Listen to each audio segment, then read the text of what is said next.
In this week's series of lectures, we are going to begin looking a little more deeply at the city-state of Sparta. There is a bit of a controversy over the extent to which Sparta should be treated as essentially just one Greek state among many, although a more powerful one, sharing the features of a polis with a few minor eccentricities. Or to what extent Sparta should be treated as really unique, having traditions, practices, history, and a culture that make it something quite apart from the rest of Greece. I tend to fall in the second camp. The land marked in yellow on this slide is the territory directly controlled by the Spartans in the classical period. It includes the whole of the southern Peloponnese and Sparta's western neighbors, the Messenians, about whom we are going to have to say a little bit more later. Sparta's influence spread much wider than the region of its direct control, though, with the Peloponnesian League forming a wider sphere of influence over virtually the whole of the peninsula, except for the Argolid.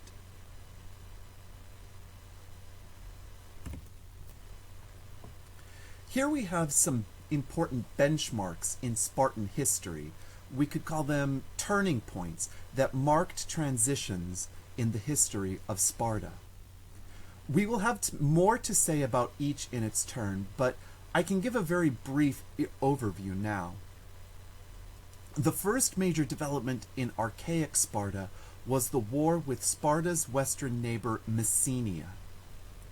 Sparta's victory over Messenia was total, and the exploitation of Messenia's farmland from then on gave the Spartan citizens the leisure to devote themselves to the fully militarized culture that made them famous.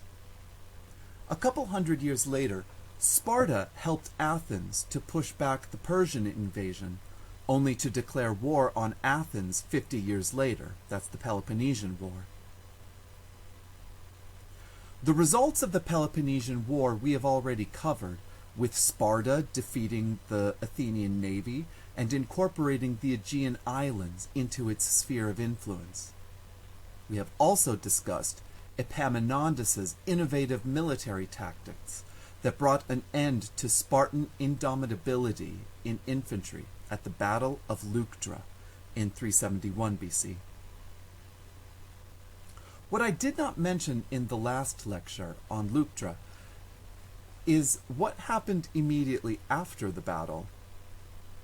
Without a Spartan army to defend the Peloponnese, Epaminondas led the Thebans into Messenia and freed the territory from Spartan rule forever, and thereby cutting off the Spartans from all the free produce that had flowed their way for centuries. Outlined in red in the middle here is the Spartan homeland, which is called Laconia, or Lacedaemon. And strictly speaking, these people called themselves the Lacedaemonians. Lacedaemon is a valley of good farmland nestled between two mountain ranges, Taygetos on the west and Parnon on the east, with the Eurotas River flowing down the middle. This river was a gift to the Lacedaemonians because it flowed all year round and never dried up, and it had carved a fairly wide valley for the people living there in an otherwise very mountainous region. The inhabitants wanted more, though. Marked in red on this map is Sparta's neighbor, Messenia. Messenia is cut off from Lacedaemon by the soaring Taygetos Mountains, but once you cross the mountains from Lacedaemon, you come to another wide arable plain. We know that early Messenia was a wealthy, powerful, and important territory. The Greek myths treat it as an important power center ruled by great kings. If you know the Iliad, you know that the oldest and wisest of the Achaean lords who fought against the Trojans was Nestor, and Nestor was the king of Pylos, the largest city in Messenia. We are certain that there is some historical truth to this picture, because Pylos in Messenia was the site of one of the best-known Mycenaean palaces, which, when it was excavated in the early 20th century, contained some of the most impressive collections of Linear B tablets. This was clearly a very wealthy site. By the early Archaic period, however, the Messenians were in a very different position, fighting off their neighbor Lacedaemonians in two protracted Messenian wars. The Messenian Wars happened so early that we do not really know how seriously to take the stories that come down to us about the details of what happened. But the result, at least, is certain. The Spartans defeated the Messenians, invaded their homeland, and took the unprecedented step of enslaving the entire population. The Messenians, who as Spartan slaves were called helots, Helots, were forced to farm the land of their historic ancestors and send at least half the produce back to Lacedaemon for their Spartan landlords. It was this free flow of goods into Laconia that was the basic prerequisite for the famous Spartan system. Since the Spartans did not need to work for their own food, they were free to devote their lives to other pursuits, most notably full-time military conditioning. Now, to understand the next part, we need to go back to the development of the polis. Here again are the basic constituents of a polis as we generally think of it: Acropolis, Osti, and Chora. The process of forming a polis was one that the Greeks themselves called synoikism. What synoikism means is that nearby villages and settlements decide to join together and into a single citizen body and center their political life around a growing osti, or urban center, in their area. The osti basically comes to absorb the villages. When the Greeks formed their polis, they generally went from uncentralized or decentralized rural life and formed a more centralized and at least somewhat more urban life.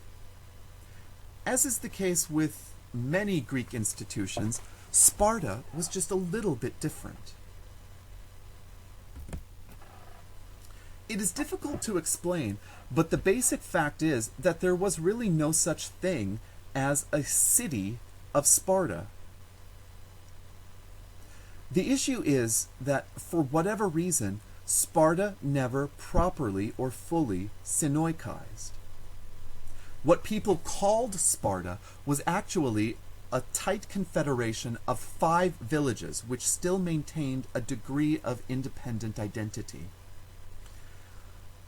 These villages the Spartans called Obai, O-B-A-I, all of whose hereditary free citizens or residents came to be entitled to Spartan citizenship if they owned enough property. Here we see the Obai of Cynosura, Limnae, Messoa, and Pitana, situated on the shore on the western bank of the Eurotas River and around the Spartan Acropolis, which is really not much more than a hill. On top of the Acropolis there was situated the temple of Sparta's patron goddess, Athena Chalkioikos, Athena of the Bronze House. There was no wall or really any urban center at all. Oh, but wait, I can hear you say. I see only 4 villages here. You said there were 5. Well, allow me to explain.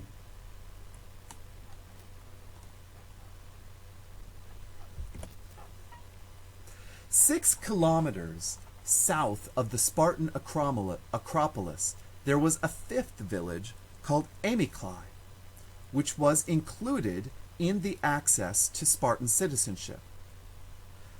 This odd situation may help to illustrate what I mean when I say that there was no city of Sparta. In a real sense, Sparta was an abstraction. The availability of enormous privileges to citizens, but without the benefits of a true osti or central urban settlement. Amyclae was not connected to its sister villages, and yet was still, quote-unquote, Sparta. Maybe I should put it slightly clearer. Amyclae was not connected geographically to its sister villages. Still, Amyclae was part of Sparta. Amyclae, however, was connected to its sister villages not with a wall, but in a literal sense by the Spartans themselves, since it was along the road from the Acropolis to Amyclae, which was called the Hyacinthian Way, that the barracks were built, where the Spartans lived and trained, and it was also the site of the mess halls where they ate together.